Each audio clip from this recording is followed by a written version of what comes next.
Hello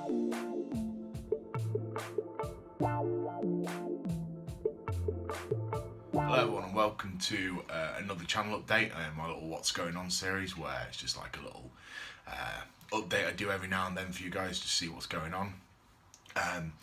In this one, I just want to say thank you also to everyone who's watched any of my videos in the past and keeps watching them. I've just hit my first 1,000 watch hours, so thanks for putting up with me, guys. And back now to what's going on up here. I'm changing the channel name. The model in 1942, I think I'm going to change something a bit more catchy, which I'm going to do when this video is uploaded, but as you'll see, the channel's going to be called Mohawk Models. I have no idea why it's called Mohawk Models, but hey. And now what's going on with the build. So, if you've been on watching the channel recently, you've seen that Thumper is coming along recently quite well. She's got the top coats of paint on as of now. Just need to do the underside. That's on a later video. I think will be coming up in the next couple of days. Pretty much doing one video a night at the moment. Other things I finished recently. I finished this, I think it was somewhere around last week. If you follow me on Instagram, you'd have seen this one, but done a B17. This one's Flak Eater. Had some issues with this one. Mainly the decals there. They were old Airfix ones, which didn't fit the Revel kit that I used. They were for the old Airfix B17.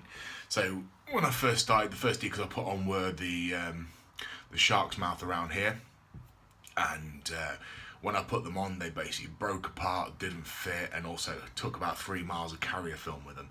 So I whipped the brush out and painted the shark's mouth on there. This was also the first time I used the Vallejo metal colour paints, which is on my shelf somewhere. This one here. This is one I used, the metal colour acrylic aluminium paint. Sprays wonderfully, it goes on really, really well. Very, very thin paint, and you have to give it a very good finish to start off with. Otherwise, any tiny imperfection would show up. Learned that the hard way. There's a few scratch marks which I didn't quite polish out along the centre seam line here. Not very visible, but I can be a bit of a perfectionist sometimes, so that kind of got to me. But normally that wouldn't show up. I kind of polished it and sanded it to the sort of level I would for anything else, and yeah, they still showed up. So if you guys are using anything like that metallic paint, I think some of the Alclad ones are the same, so that the lacquer based and solvent based paints. If you use any of the metallic ones, it really does show up any minor imperfection. I mean, anything minor imperfection on there. What we'll probably do in the future using that paint is put a gloss coat on before I do any masking on it.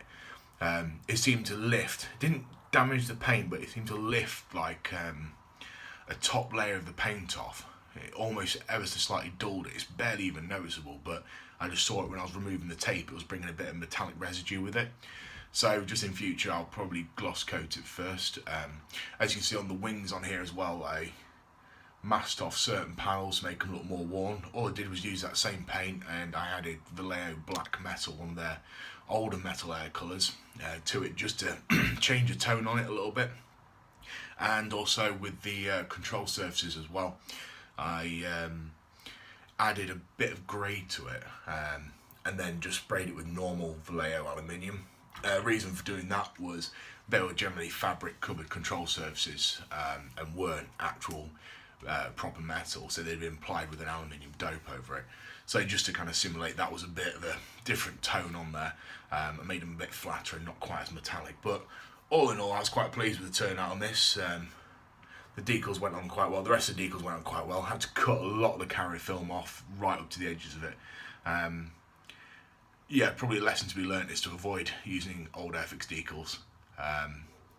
It's definitely been a lesson for me. I've managed to avoid them until this point, but end result was quite nice, I think, overall. So, other things I've got going on, I've just recently made a Type H modified bomb trolley, so if you see me on Instagram, you've seen me post this one up. I've been doing this a bit off camera for the Thumper build, but this was a specialised carrier for the Tall Boys and Grand Slam bombs.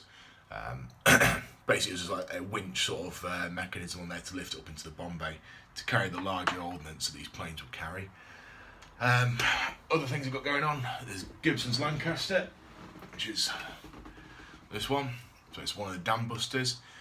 Just getting that ready to put the nacelles on. They're all made up in the corner over there, ready to go on there. And that's about it at the minute. I've been thinking about upcoming builds. Excuse me. I've been thinking about upcoming builds to post onto YouTube in a similar fashion that I've done with Thumper, and I did with the brand new Airfix Wellington, which is over there. I've got a bit of a list, but if there's anything you guys really want to see, I mainly work to 172nd World War II aircraft, but if there's anything you guys really want to see, leave it in the comments below. But I think the next one after Thumper will be the Edard Mark 9E, which is a profit pack one with all the photo etch and mass with it. Actually, to pick my marking scheme from that one. So that'll be a bit of a smaller build rather than sort of like the 20-piece builds that, sorry, the 20-part video builds that I've been doing. I've definitely got the Hasegawa B1 Special coming up. I've picked up the full photo etch pack from Edard for that one. And that'll be one of the 617 squadron with the Grand Slam bombs. An Airfix B25 I want to do as well. That was a recent kit earlier this year. I've done one, it's up on the shelf up there, as Lady Jane with in the green and the, I think it's white or grey underside. I did it on a stand and sort of positioned it identical to the box art on that, which is pretty cool, all wheels up. The one I want to do though is from a set from Extra Decal, and the whole aircraft is covered in PRU blue, and it doesn't have a top turret on it, so it's a bit of a different one.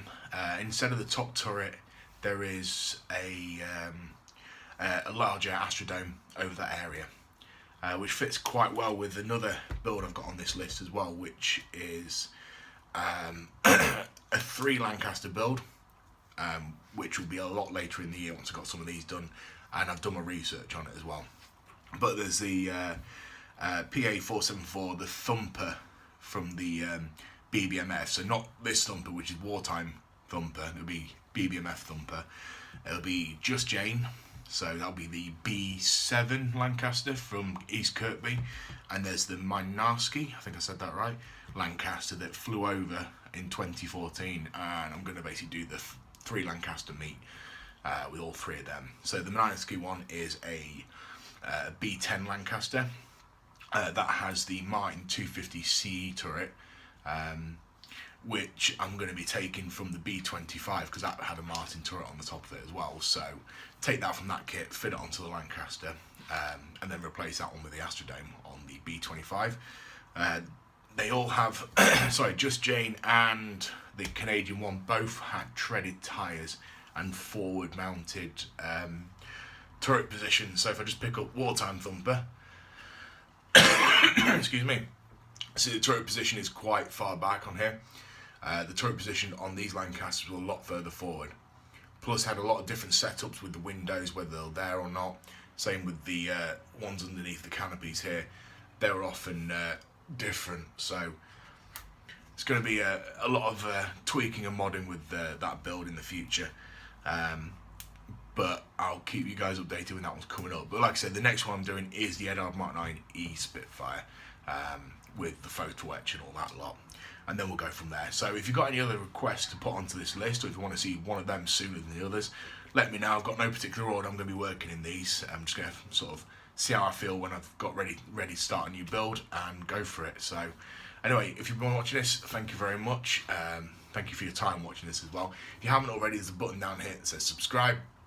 Press that button and hit the little bell thing next to it as well. That'll give you a notification when a new video's up. And if you like this video, leave a comment down below and hit a thumbs up as well. Thanks for watching.